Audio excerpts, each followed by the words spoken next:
تكوين خروج لاوي عادة تثنية يشوع قدراء صموئيل أول صموئيل تاني ملوك أول وملوك تاني أخبار أول وأخبار تاني عذرا نحمية أستير أيوب مزامير أمثال جمعة نشيد أشعياء وأرميا مرافي أرميا حسقيال دانيال هوشع يوئيل عاموس عبديا يونان ميخا نحوم حبقوق وصفانيا حجي زكريا ملاخي ولا ننسى أيضا الأسفار القانونية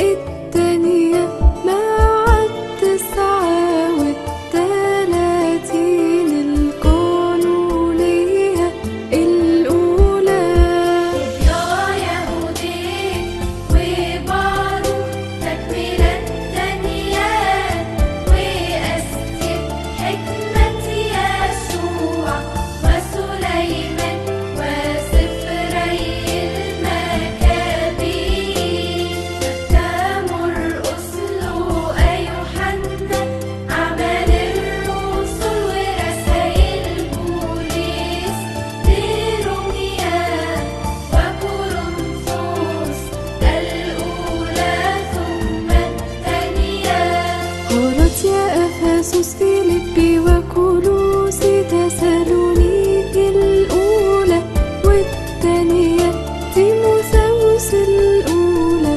والتانية تيتوس فيليمون عبرانيين ورسائل الجماعة وتشمل يعقوب رسالة بطرس 2 يوحنا 3 ويهوذا وأخيرا رؤيا يوحنا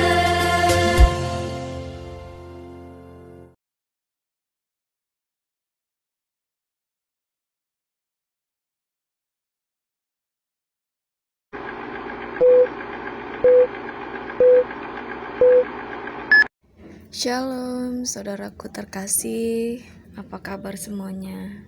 Kiranya selalu kita diberi kesehatan, hikmat serta berkat yang berlimpah oleh Tuhan kita Yesus Kristus. Senang sekali bisa bertemu kembali bersama saya Naomi dalam himpunan kasih Tuhan.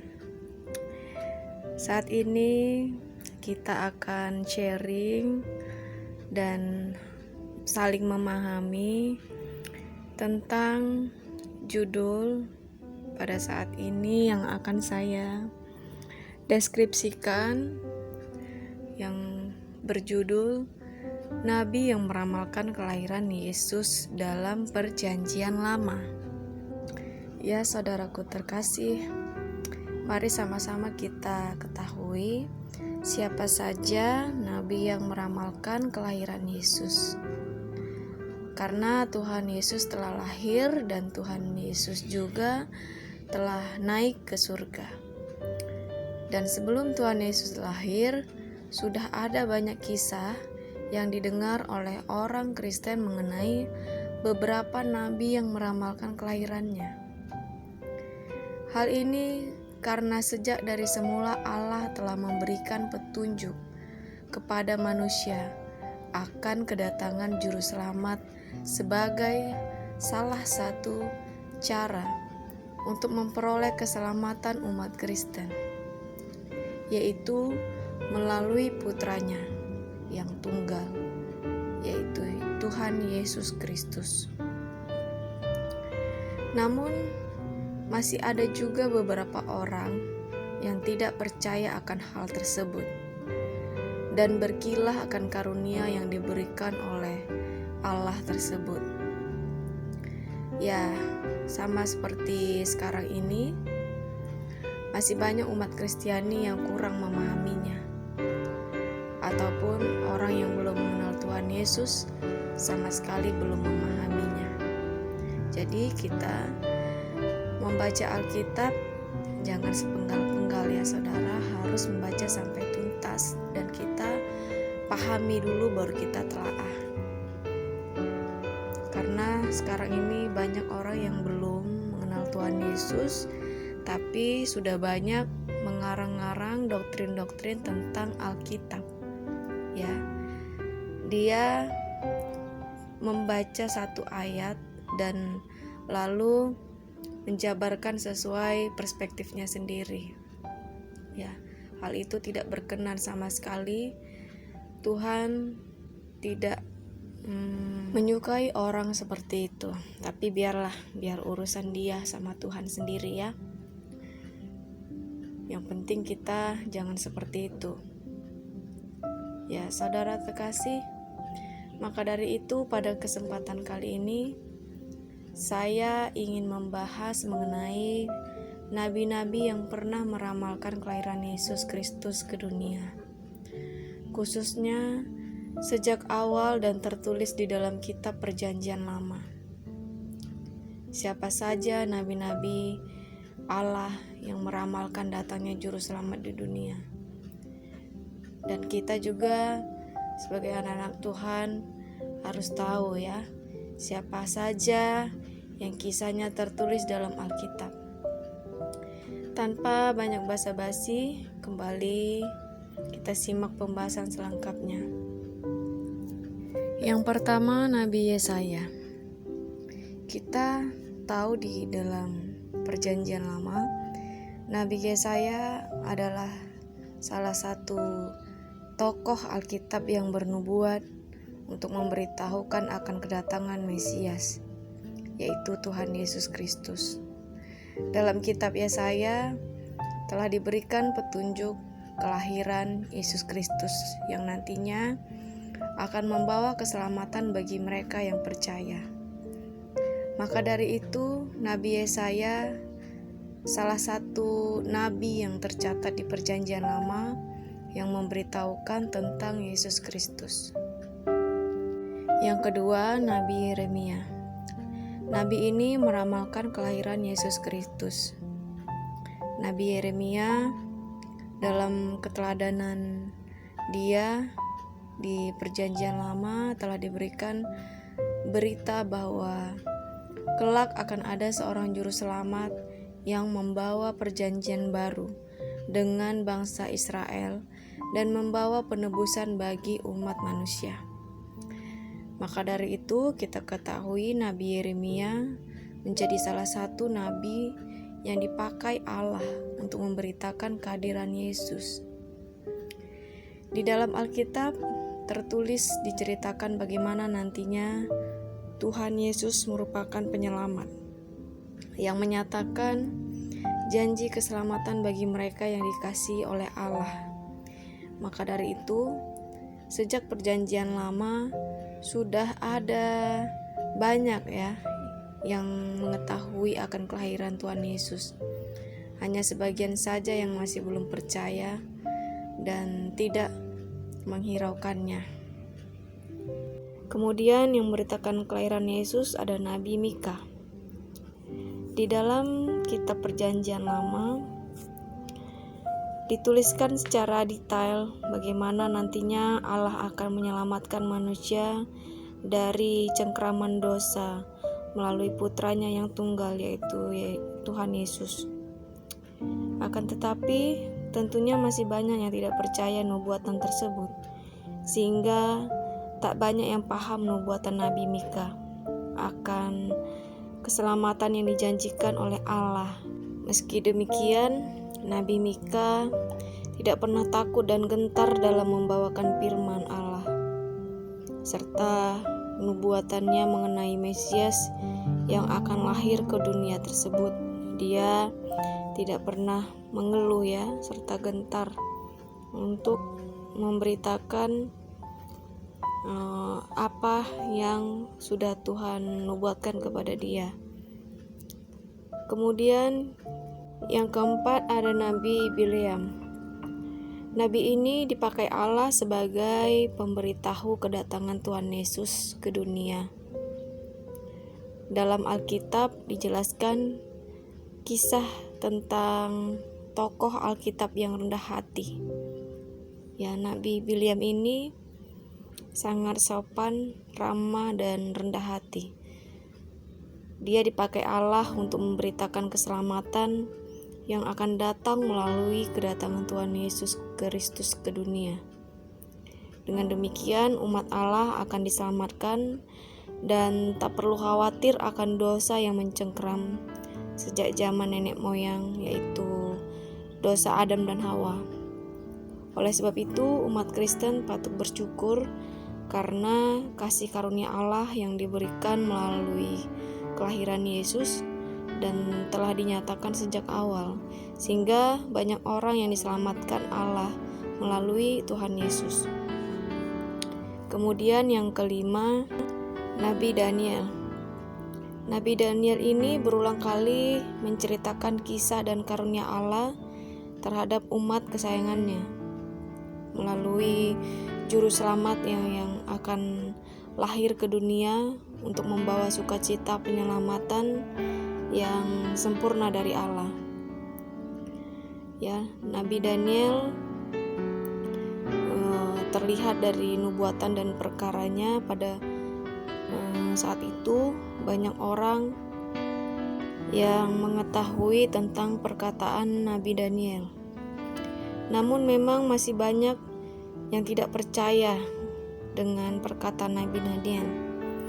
Meski demikian, di dalam kasih karunia Allah sendiri, Nabi Daniel terus memberitakan kedatangan Allah ke dunia melalui kelahiran Yesus. Ya, nabi ini merupakan salah satu contoh kesetiaan dari Nabi Daniel dalam memberitakan nubuatan Allah kepada manusia. Lalu yang keenam, Nabi Yeskiel. Nabi ini meramalkan kelahiran Yesus. Di dalam firman tertulis di Perjanjian Lama, dikisahkan nabi ini dipakai Allah untuk memberitakan persiapan kedatangan Tuhan Yesus ke dunia. Meski ada banyak umat Allah yang tak percaya nubuatan ini, akan tetapi saat itu Nabi Yeskiel tetap memperkatakan kebenaran tersebut. Maka dari itu Allah memberkati kehidupan Nabi Yeskiel dengan berlipat ganda, karena ia gigih dalam memperkatakan firman dan nubuatan dari Allah.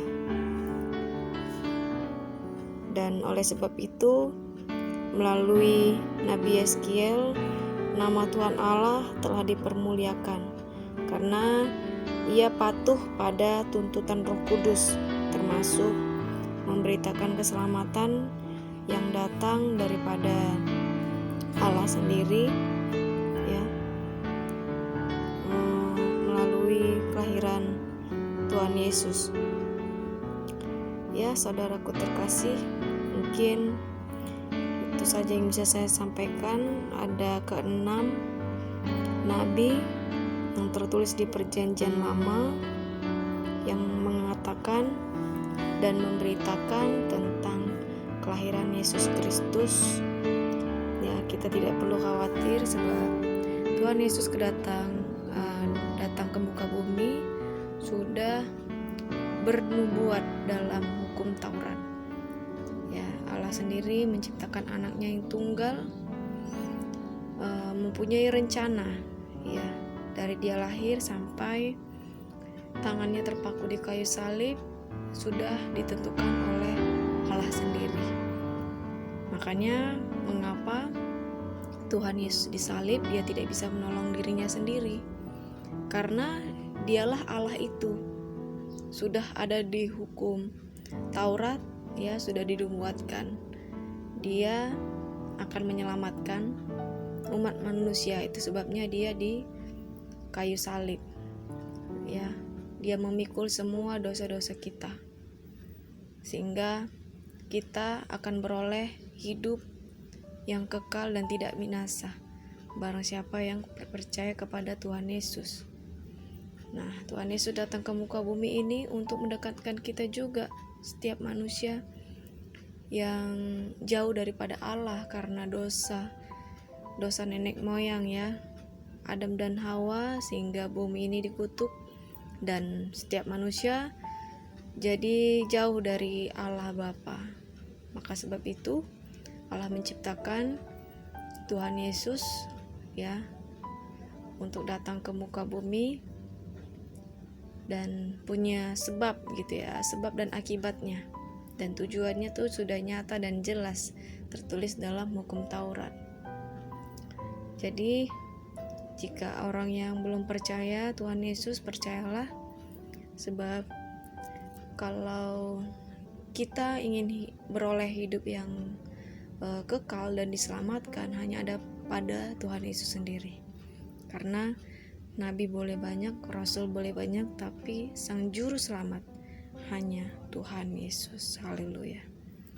Saudara terkasih, itu dia pembahasan mengenai nabi-nabi yang meramalkan kelahiran Yesus. Kiranya akan menambah wawasan kerohanian kita, sehingga diharapkan iman dan kepercayaan kita terhadap Yesus Kristus makin meningkat. Amin. Mari satukan hati kita dalam himpunan doa. Haleluya. Bapa terkasih, segala puji syukur kami panjatkan atas hadirat-Mu saat ini Bapa. Terima kasih karena Engkau sungguh sangat baik sepanjang hari ini, memberkati kami. Engkau selalu melingkupi kami, sehingga dimana kiranya kami dapat menjalankan aktivitas sebagaimana mestinya Tuhan, dan kami dapat melakukan sesuai kehendak-Mu Bapa. Ya Bapa, terima kasih karena kami sudah saling sharing, saling belajar, dan saling mendengarkan tentang Injil kebenaran-Mu Bapa, tentang memberikan ulasan beberapa nabi-nabi yang terkait dalam hukum Taurat yang sudah tertulis dan sudah Engkau nubuatkan. Keenam nabi tersebut ya sudah mengatakan akan kelahiran-Mu, akan tujuan dan kuasa oleh perkataan mereka, semuanya sudah terjadi Tuhan. Ya, nabi-nabi Tuhan yang keenam tersebut sudah bernubuat untuk kedatangan-Mu Bapa, dan itu sudah terjadi Tuhan. Dan sesuai firman-Mu yang kedua, Engkau akan datang pada hari kiamat. Yang kedua kalinya Engkau akan datang ke muka bumi ini untuk senantiasa menyelamatkan kami dalam penghakiman-Mu untuk datang yang kedua. Kiranya Engkau selalu melingkupi serta menyertai anak-anak-Mu Tuhan. Kami tidak tahu kapan Engkau datang Bapa, dan mungkin sebentar lagi atau kapan, kami tidak tahu Tuhan. Tapi kami percaya Engkau datang adalah rencana-Mu yang tepat, rencana-Mu yang baik untuk menyelamatkan kami. Kami percaya Tuhan, segala yang Engkau sudah tetapkan semua karena rancangan-Mu, sebab rencana-Mu bukan kecelakaan, melainkan rencana yang baik untuk kami sekalian Bapa. Terima kasih Bapa, kami hanya anak-anak-Mu, biji mata-Mu yang hanya bisa memberitakan seberapapun yang kami ketahui, sehingga kiranya kami dapat berubah serta menyadari apa yang kami perbuat untuk menjadi anak-anak-Mu yang lebih baik, anak-anak-Mu yang turut serta kehendak-Mu Tuhan. Terima kasih Bapa. Terpujilah Engkau Tuhan kami atas berkat penyertaan-Mu. Kami mengucap syukur Tuhan, dan kami sudah berdoa dalam nama Tuhan Yesus. Haleluya. Amin. Ya, Bapak Ibu Saudara terkasih, terima kasih ya sudah menyimak video ini. Kiranya Tuhan turut serta untuk selalu menyertai kita dimanapun berada, dan kiranya video ini dapat mengedukasi dan bermanfaat bagi kita sekalian. Amin. Shalom semuanya, Tuhan berkati.